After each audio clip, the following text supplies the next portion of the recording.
The flesh. This is part 4. Here's a comment that Holly, who goes by the name of Hope Wins on the web, asked me in my commentary of one of my videos. I've really struggled to understand the difference between soul and spirit. So she asked this question: are our souls already dead with the body because of the fall of Adam? Our spirit is cut off from God too, but not dead because it's dormant? She's asking the question. So we all have a human spirit what keeps the body alive, but when we die and don't have Jesus, the body turns back to dust.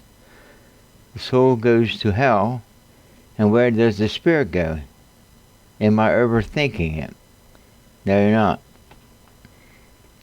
Let me walk back before I start giving my notes. I replied to her in that video. So briefly, the first question: are our souls already dead with the body because of the fall of Adam? As I said, the soul, cut off from the spirit, the life source of the mind, thus the mind being the life source of the body. The body can't live without the mind. That's what they call being brain dead. When your mind dies, your body shuts down. It's the same way with the soul. The soul will die without the spirit. So that's what I'm saying. You have to be born with the spirit. That's why I believe in the eternality of the spirit. Though you're not aware of it, you're born with a block between your soulish mind and that of your spirit. It's alive. It's dormant in that you're cut off from it and unaware of a spirit. That's why people always have this conflict and struggle between what's the difference between soul and spirit. There's the division. There are those in the cult world, like Jehovah's Witnesses, say that soul and spirit are one and the same. No, they're not. There's two different things. The soul is the fallen carnal mind. When it was first created by the spirit coming into Adam, that's Adam. He was the spirit. He was the Son of God. A Son of God. The Son of God. It says the Son of God. I got a whole video on explaining what that means. Son of God coming into a body. Makes that soul have a mind to which the spirit would express itself, of intellect and emotions, but a free will to allow that. What happened? The devil conned Adam and Eve into thinking they can cut themselves off from their spirit and go with the power of their own mind, going to the tree of the knowledge of good and evil, getting past the symbol of a tree, going with accumulated knowledge. Now, learn as you go type of deal. Accumulate your opinions and ideas, independent from God, becoming God yourself. That was a lie. They cut themselves off from the source of all power. When they did that, the mind begins to die. The soul began to die, cut off from the spirit. Thus, the soul, it dies, the body dies. That's when death was introduced to the fall of Adam. The second question is, our spirit is cut off from God too. No, that's not. That's I don't agree with that. Our spirits are not cut off from God. That's the only part of us that has contact with God, which comes out in this response I gave to her. Our spirit is cut off from God too, but not dead because it's dormant. The spirit's well alive. It has constant contact with the Father. You just don't know that. If you found that out, you'd get answers from your Father through your spirit. So we all have a human spirit which keeps the body alive, agree. But when we die and don't have Jesus, the body turns back to dust. Yeah, this bios body, it has to die. God has prepared another body that replaces that body, which I go into other videos to explain that, how we got that body through Jesus' death, burial, and resurrection. So we have a human body, or human spirit, which keeps the body alive, but when we die and don't have Jesus, the body turns back to dust, right? The soul goes to hell. Yeah, it's in a body. I got to call it two resurrections, two bodies. First resurrection is for a body. It's not this bio's body. The bio's body is gone. It goes back to the dust.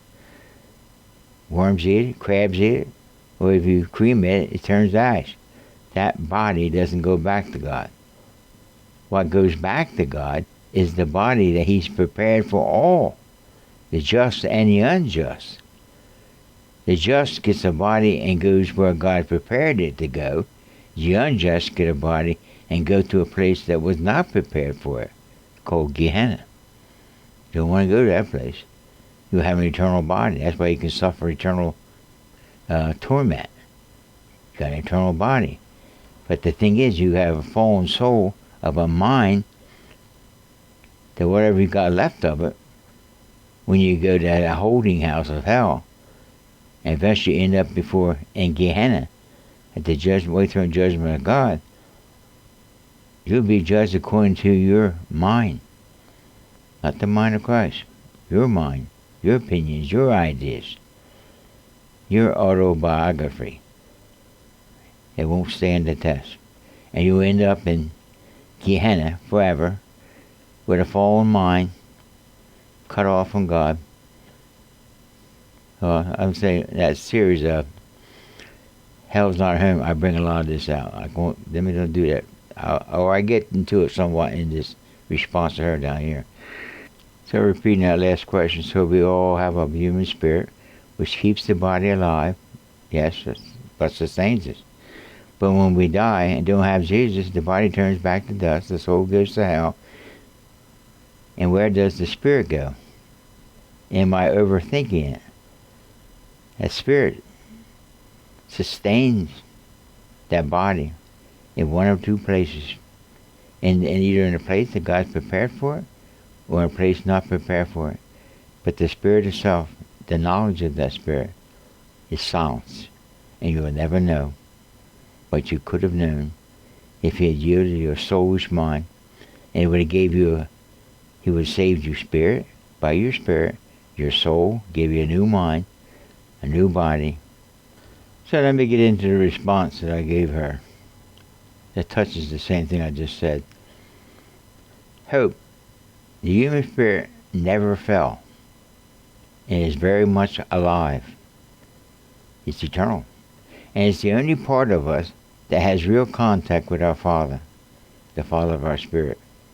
Not our natural makeup, developed independent from our Father's desire to express His will through our soul's channels of intellect, emotions.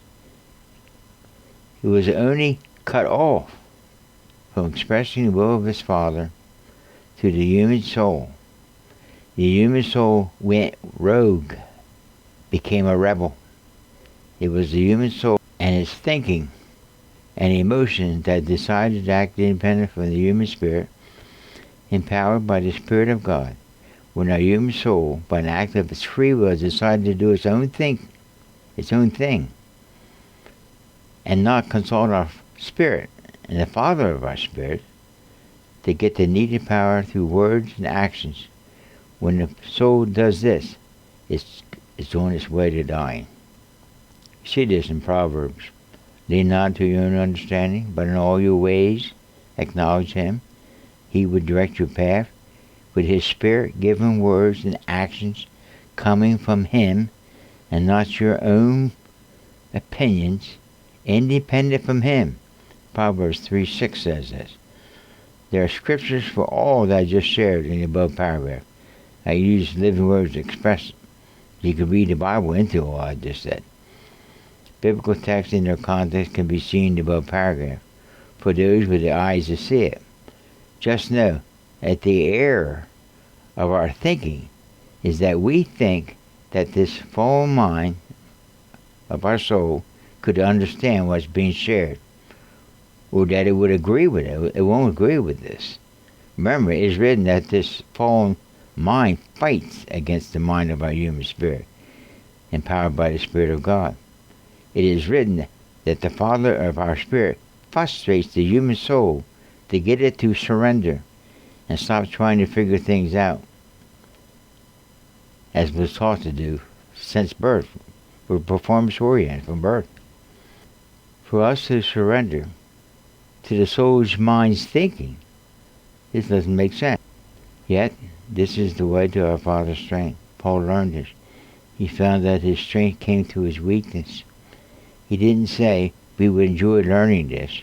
He clearly said that it would be a wrestling match between the two minds. I've come to better express this matter of the human spirit being dormant, deeper. It is dormant, and that it is waiting to be expressed, but it requires the free will surrender of this rebellious soul, our mind's opinions and feelings of matters. It is more of a willingness and not willpower.